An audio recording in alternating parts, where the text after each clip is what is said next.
Deutsch lernen durch Hören. Melanie als Hundesitterin. Melanie muss über das Wochenende auf 2 Hunde aufpassen. Es sind ein Golden Retriever und ein Husky.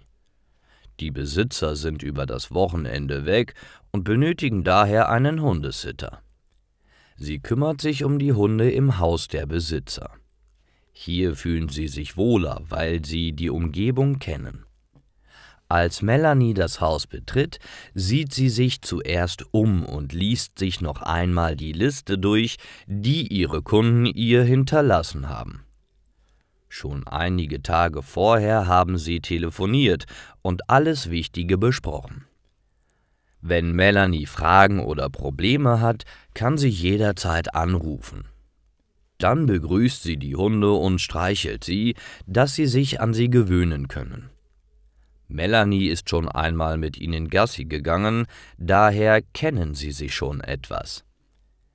Nach dem Streicheln geht sie in die Küche und füllt die Futternäpfe mit Hundefutter.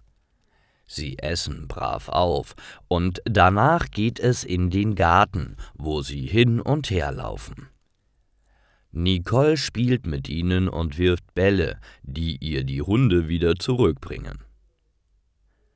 Dann wird es Zeit für einen Spaziergang. Sie legt die Leinen an und verlässt mit ihnen das Haus. Nach fast einer Stunde sind sie wieder zu Hause. Da sich beide Hunde im Dreck gerollt haben, wird es Zeit für ein Bad. Melanie verwendet lauwarmes Wasser und spezielles Shampoo für Hunde, um einen nach dem anderen zu baden. Als sie trocken sind, gibt Nicole den Hunden noch ihr Abendessen, bevor sie sich selbst etwas bestellt. Sie sieht ein bisschen fern und geht dann ins Gästezimmer, um zu schlafen. Die Hunde folgen ihr und schlafen auf den Kissen am Boden.